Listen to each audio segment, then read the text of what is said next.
a huge piece of what the state association does is advocacy.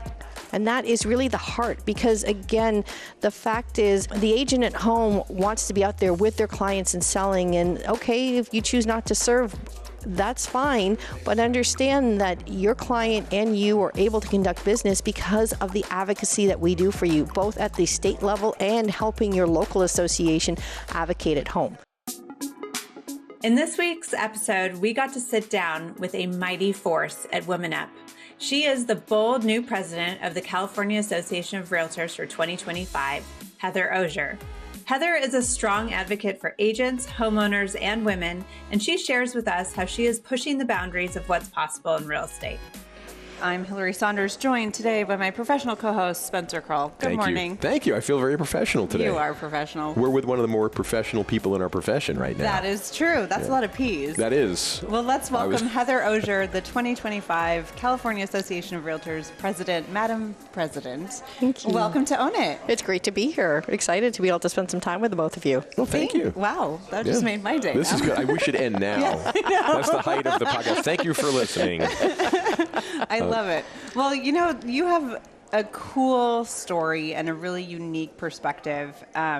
For our listeners who don't know, the California Association of REALTORS leadership team was all female. Mm-hmm. And you are coming in at a time where you got this cool perspective of following another female president, mm-hmm. learning a lot, being on the speaker circuit, right. and all this different national stages, and really seeing how people do things across the country, where the falls are, where you can really benefit. Mm-hmm. And I want to get your perspective, super high level, mm-hmm. where the opportunities are for CAR, not just in our state, but across the country.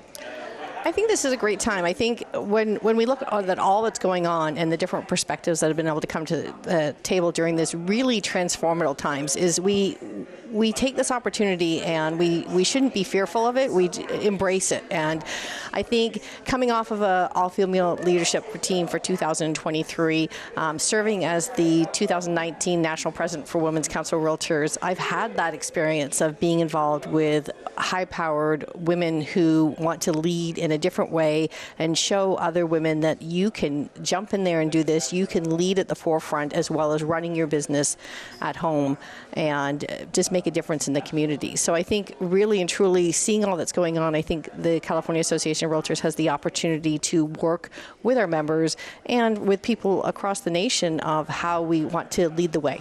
This is an opportunity to take what we've seen during this time and do it differently. Embrace what's going on, look at different business practices, look at how we still have to put relationships first. This is a relationship business, whether it's relationships with our clients at home in our community, whether it's relationships with our fellow realtors from across our community, state, or nation. It's all of that, because the fact is we could learn and benefit from each other in all that we do as we continue to move forward as an organization. I want to ask you, when you're talking about the associations, mm-hmm. I finally served on my local association, and I really had no idea what the local association did fully, right? I had like certain basic ideas. Mm-hmm. What does the California Association of Realtors do, and how is it benefiting the agents? So there's the three different parts. You got your local, state, and national piece. Typically what the state role is to be that support system that go between national and local and really help the local associations prosper and move forward. Whether we help them with additional leadership development, we have that arm in our association. We have the strategic initiatives that we look at from our strategic planning. And then a huge piece of what the state association does is advocacy. Mm-hmm. And that is really the heart, because again, the fact is the agent at home wants to be out there with their clients and selling, and okay, if you choose not to serve, that's fine, but understand that your client and you are able to conduct business because of the advocacy that we do for you, both at the state level and helping your local association advocate at home. And so that is looking at things like point of sale mandates or bills that come forward from the legislator that really aren't good for real estate business. And not just from, yes, we're a member organization. Our member is the realtor. But we have this sort of silent member that everybody seems to forget, and that's the consumer. Because a lot of the things that we're advocating for and making sure that don't happen, the fact that insurance is really an issue right now, not just in California, but across the nation, we're making sure that we can have that more attainable for homeowners. And therefore, our members are able to do transactions on behalf of homeowners. So it's this sort of ripple effect that happens. It's not just one piece. Like, yes, we're a membership organization. Our members are the realtors who choose to be members. But even those that aren't members, real estate agents who choose not to be a realtor, what we do advocating affects for them. Right. And I think what we were talking, I was asking you ahead of time and how large CAR is membership-wise, and you were saying it's second just behind Florida. Yes. And so if you think about it from a leading the nation perspective, like insurance, hot topic, because up in Central Oregon, so many of us are not getting fire insurance because of the wildfires, and you're just, buyers can't close if you don't have insurance. And so that whole piece of leading the nation is actually very, very true and important. What other home ownership, like first-time home ownership issues are you seeing on a national level that we as an association are advocating for to protect? Well, we want to make sure that people have the opportunity to get into homes. Prices are high, and so we have lack of inventory. We have high prices across the country, and how do we create more opportunities for home ownership, especially a piece that we talk about with our legislators so that they can understand it, because as a real estate organization, we don't necessarily delve into the area of our focus is more on workforce housing than it is on housing people. But the fact is, everyone has a right to a roof over their head. So our focus is really on how do we get people to transition from, whether it's rental housing, we have obviously the property management area that people want to specialize in. So how do we help people who want to be in property management, people who want to be renters, and then help transition renters into home ownership. Show them the tips and tools that they can do to become homeowners, and they can see how they can thrive in their community. And we continue to, advocate for those things. Within California, again, the insurance issues we're advocating for, we have what's called CEQA in California, which can prevent a lot of things from being built because they have these strict rules and they step in and they prevent builders and the cost to build. And so in California, we have builders that are like, forget it, I'm not going to build here in California. I'm going to go somewhere else that doesn't have the restrictions that we have here. So how do we loosen up the ability for builders, people to want to invest in specifically our state here in California or other places across the country so that people can get on that first ring of the home ownership ladder and become homeowners? How do we help firefighters, police, nurse to be able to live close to the communities that they work versus traveling 2-3 hours to get to their jobs to serve the communities they really want to be serving in? So how do we help all those people? That is such an important topic that I don't think a lot of the public understands. I was meeting with Senator Ron Wyden's office not too long ago on talking about grants for builders and providing lower threshold to entry properties. And there is a lot of money on the state level and the national level for builders that includes first-time home buyers or even lower income for, getting, those first responders or just the average worker into a property. And I think we need to do a better job about making that information available to more of the smaller builders, because if they can take advantage of it, they can really make an impact. A huge impact. And that's, again, working as a state association, back to your original question, we work with the local and national. How do we create programs locally so that people can build homes? How do we have Californians for Home Ownership here in California, in which it's a division, a not-for-profit division that we have that tries to work with cities when they are not meeting the requirements they're supposed to meet for low-income housing. And so if they're not, we try and have a nice conversation with them. And if not, then we do the next step, that we have lawyers that will go out and they will, place a lawsuit against the city saying, hey, you were supposed to, per the state, meet this requirement. Please step up and do this because it needs to happen. We're not there to make people mad, but we're trying to remind them, this is your obligation. You can't avoid this obligation that has been asked of you to do, so that we can ensure that there is affordable housing throughout for all, and that we can continue to provide those opportunities for people. You mentioned there are all these programs out there that people don't know about, the builders. I want to pivot for a second because the consumer has really no understanding. I think that became very clear this year with the NAR settlement and all the questions that we're getting, and even the misunderstandings from agents that don't understand what's going on. What is CAR doing, or what can CAR do to educate the consumer to understand the value of the agent? Because we're maligned. I think one of the great things that we did this year is President Melanie Barker, our 2024 president, did an open letter into some of the big newspapers, and that got carried on. And that was really explaining about what we do as an organization, what we do as realtors in your community, and how we are different makers.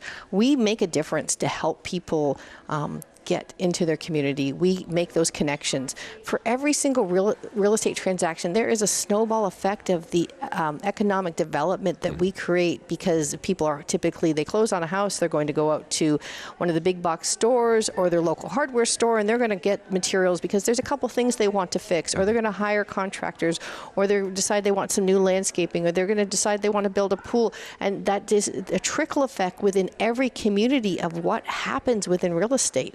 And so I think part of what we learned in this past couple of years is we are not good at telling our own story. Yeah. But we have to tell our story of what we do, because again, we're more than people that just open doors. We're more than people that just stick signs in a property and expect it all to come. We navigate people through very difficult, one of the largest financial transactions of their lives. We help them understand and connect them to other people within their community so they can do the improvements or changes that are needed, whether it's on the sell side or the buy side. We help people understand the transaction. We guide them into this process so that they can have homeownership, and in turn, the legacy is to have that, family generational wealth that we can help people build. I want to ask a follow-up. Can I ask a follow-up? Wait, one second. Okay, I want to plug where ahead. people can find that open letter, because people, if you are an agent and you're listening, you should read it, and you can use it to explain to clients. So where can they find it? That on our website, it's under sort of news type of thing. They can see the news releases that we've done. We also allowed other associations across the nation. People loved it, and if you want it, use it. Put your own signature on it. We wanted to ensure that we shared that story of this is what we do, and this is the impact we make in communities. We'll put a link in the show notes. Yeah, so it's car.org is the website. Yes. Just, all right, so my follow-up on this, though, is you talked about how we just don't open doors, right? A lot of agents, and there are a lot of unprofessional agents out there, okay? And a lot of agents did think all they did was open doors. I got my buyers because I was at an open house and they came to me, all right? Those, to me, those are not the agents that are really putting anything forward for the industry. So you were mentioning before professionalism in the industry. What sort of initiatives do you want, or how do you see initiatives unfolding to increase professionalism? I think part of what these changes we're seeing in our industry right now, the fact that the requirement to have a buyer sign an agreement prior to going out to even showing homes, and not waiting to the end of the transaction, or some people didn't even do this. And again, some states across the nation have already enacted this long ago. But for specifically here in California, I know that this is something that's very new for many agents. They have not used this as a tool. And I think this is an example of a professionalism tool that allows people to step up and share their story from the outward set of the process. Many people weren't doing talks with buyers before they went out with them. It's just like someone called, said, hey, I want to see this house, and you jump in your car and you meet them there, or you pick them up and you take them there. And, you really have to have a conversation. This is a relationship business. And even through COVID, it was still about having that human interaction, of having those conversations and helping people navigate this and hearing what they are looking for, what they want. How do you help them achieve that? And it allows for that professionalism to step up. It's really clear, obviously, to the buyer, this is the process of, here's what I do. here's how this is going to happen, and this is how I am paid throughout the process. Because the fact is, you don't walk into your doctor's office and know that it's going to be free. Okay? You don't go down to your lawyers and it's going to be free. Like, people get paid for what they do. So we provide a service. Here's the list of all the different services that we provide, and this is how it's going to happen. This is what compensation looks like. And I think we have to not be afraid of that. It used to be this forbidden conversation for many, and it made people uncomfortable, and we have to be able to share clearly our value and that we're worth what we do. Well, I think part of it stemmed from a fear mindset, right? Like, Sure. if I push too hard, then this person won't hire me, but they'll go down to my competition. If we look at the industry as an abundance mindset, and there's plenty of transactions for everyone who are professional and top of their game, like there's plenty. So like you said, just have the conversation. I really don't see it any different from any other type of person who gets paid, like you said. Being a professional, one of the things I remember this happened to me as I went through and I wrote offers and, did the CMAs and all that for a client. And then they said, oh, I forgot my mother had a real estate license. Oh, you forgot that. And that's crazy. And you don't go to a lawyer and then you say, oh, I forgot my brother's a lawyer, so I'll take your brief and I'll go to court with that. Exactly. But one thing which just to drive home again, where I think the industry kind of had some holes, and I think that now we're going to have that they're automatically going to get solved now with the buyer-broker agreement, is when we were, at the company, we were doing our buyer-broker agreement trainings, and we came up with what's your unique value proposition, and asking an agent, well, why would a buyer work with you? And they just looked back at me. and like, okay, and this was a good agent, but they were really good, and then it took them a while, and they realized, well, here are all the things, like, I never realized I did all this stuff. Yeah. But the agents didn't understand the value that they brought. No, and I think sometimes we forget, like, all the things we do behind the scenes, and we have to not be afraid to talk about it. Like, yes, we want to make it appear.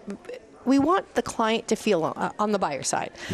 We want them to feel that it was a smooth experience. It was simple, because it is complex. But at the same time, I think we have to not be afraid to share the complexities. We need to tell them of the conversation that we had with the other side. So, representing a buyer, we did a home inspection.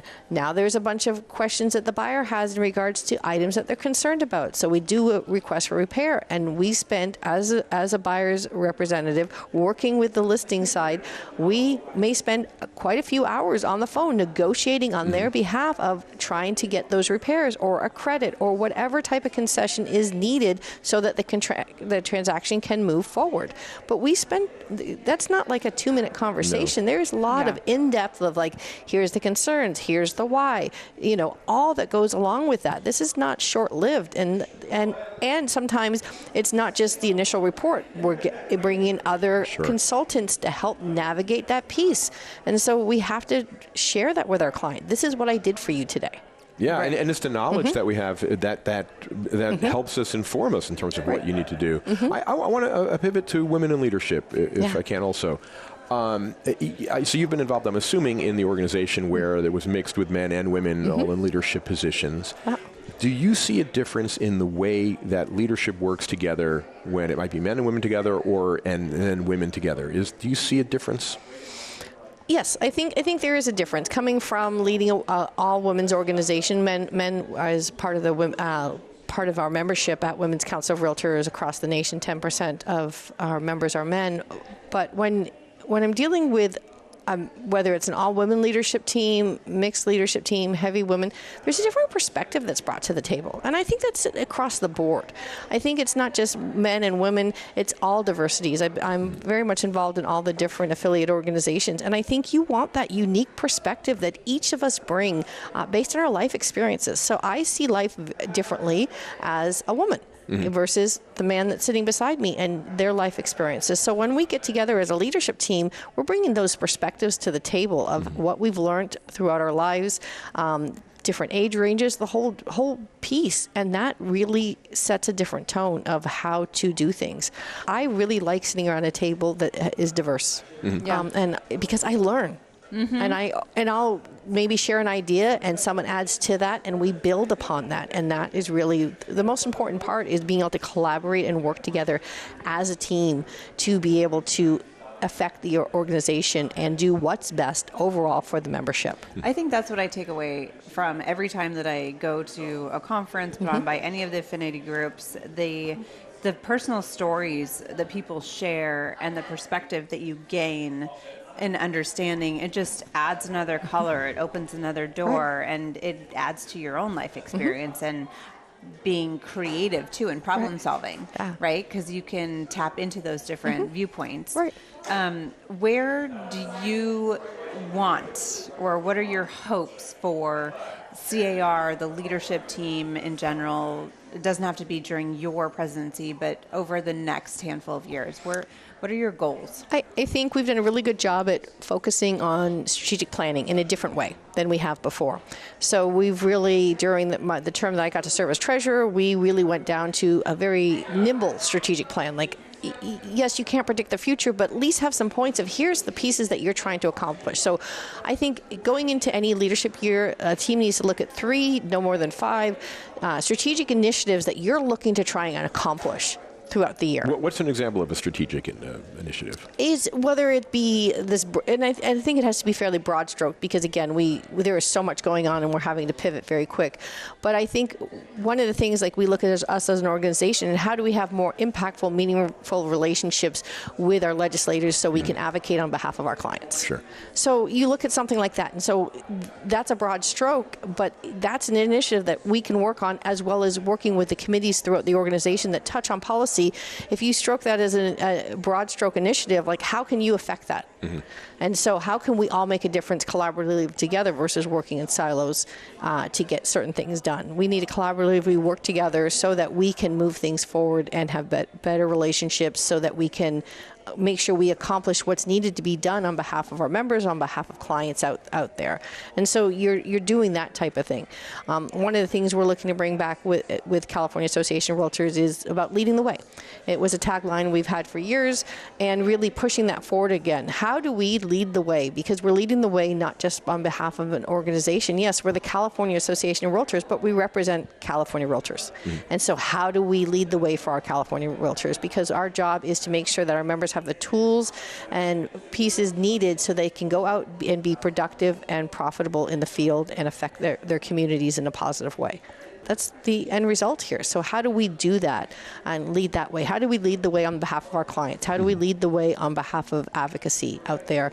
And how do we lead the way across the nation, helping model and show different things that we can do locally at home, as well as other states that they're seeing us do stuff that they can tap in and bring back home to their association to make a difference. I think one of the takeaways also is one program that I absolutely love is the having a liaison to the different senators or representatives and knowing who your liaison realtor is, because you can just pick up the phone and like call Samantha Taub, for example, and say, hey, in my district, this is something that we're dealing with. Can you help or can you facilitate this conversation? Sure. Yeah. And so if you don't know about that program, look into it in whatever your state you're in, because that is a really good way to help. Yeah, one of the things I find surprising is, I'm on the broker calls, which started during the pandemic, and I'm so glad that those are continuing because I look forward to those. I have very little going on in my life, but I love those phone calls. But what really gets me is you get the economic report, which comes in first, and it is so important to understand that. And I don't understand, and the stuff that people often ignore. Right. Then you get the legislative update, and to hear all the crap that we're defending against. I mean, it's like swatting away flies. There's so many there people trying to get in our pocket or trying to make our life a little bit more difficult. And the stuff that gets through, which I go, I can't believe I have to do this now. But the stuff that doesn't get through is so important. That's the other thing. And then, of course, you have the managing brokers and the broker part of the call, which is my favorite part. There's so much value in there for everybody. The fact that people do not reply to the red alert emails that go out a lot of times, like we get these red alerts saying, hey, this bill's coming up. This is already formatted. Click here and your your assembly person will get this, or your congressperson will get this. People don't click on it. Yeah. And I have to call agents and say, hey, guys. So, do your part. Yeah, it's exactly. Do your part. So to your part, so we have the state political coordinators. So those are the coordinators that are identified in each community that are assigned to a legislator, so that we have those relationships. We also have it on the federal level too. We have the federal FPCs, the federal political coordinators, and those are obviously across the nation. It's a great program that we have. In regards to the industry leaders call, definitely came out of the pandemic. It's still going strong. We do it every other week here in California. For the month of July, we're actually going to do it every Friday, just so we can get more information out as we're leading up to the middle of August, where some significant dates are coming along for the real estate community, and so we can ensure we have those conversations. But yeah, those calls are open to broker owners, open to office managers. We can also provide you the link that people can link on that, fill out a form. We confirm that that's their position in the company, and that's what it's open to. It's not open to all agents, because this is specifically so that broker owners, office managers can take these tidbits, and you basically can go back to your office and do an office meeting in a box. Like here, we've provided you, answered your questions, like you said, economic update. Here's what we're doing on the advocacy piece. Here's what's going on, and you can take that and go right into your office and provide that to your agents, and you can have these great conversations about what's going on, and they in turn can take this back to their clients and explain to them what's happening, and it can affect their transaction. Like, hey, you want to think about this as we continue to move forward. Yeah, the other thing about it too, unintended consequences. I've gotten to know people at other brokerages as well from it, because I'll see someone asking a question, and I think, that's really insightful, and I'll text them all saying, that was a really good point. Do you have a form for that, or how are you handling this? And even that has just brought together so many people. And I hate to say this, in a way that a face-to-face couldn't. Right. Because now even though you're seeing them on Zoom, I love it, and I wonder if other states are doing the same thing, and if they're looking at California saying, I believe some. I believe some are. Again, don't waste a good pandemic. So we didn't, and so there's lessons learned from every adverse situation, right? No one saw the pandemic coming. We're in the situation, and we move forward as an organization to bring communities together. Right after the settlement was announced from the National Association of REALTORS, we did 5 different town halls in which we had anywhere from 3,000 to 6,000 people on those calls, and we provided a legal update of like, here's what we know, what little we all know in this moment, because this just happened, and now we're going to open up to Q&A. And that was a great way to collaborate and bring people together, because they got to know that, we're just as uncomfortable as you are right now. We're trying to all figure this out together, but we're here for you as an organization to listen to your questions, get back to you with information. And so, we do that type of stuff of bringing the communities together. But again, one of the key communities we bring together is our brokers and office managers, because we know we can't reach every agent out there. We'd love to. They don't pay attention to all our emails. I'd love our agents out there, all of our members, to pay attention to the emails, know what's going on and read it, but they don't. But you know who they tend to listen to better than they do their local or state association? It's their brokers or their office managers. So we have learned to really, hone that relationship with that community so that you can be most informed, you can be professional broker owners and managers, and you could take that information and bring it back to your agents, and everybody. It's a win for everybody. And then we hear their concerns and what are their needs. So it's an information sharing session as well. Well, I want to thank you for all the work and effort and time that you put in, because you were jet setting to make sure that the message is shared across the country. Yes. So congratulations on your next year. And if there's anything that we can do to support you, you know where to find us. But thank you so much. Heather, thank you for being our guest. We very much appreciate it. Appreciate it. Great to be here with both of you. I love the conversation. Thanks. Love it. And we'll see you on another episode of On It. Join us on our next episode, where we chat with one of our funniest managing brokers, sorry, Spencer, the very talented Scott Dickinson. Scott dedicates himself to ensuring that his agents truly understand their value proposition and shares his unique perspective on the NAR settlement implications. We will see you there.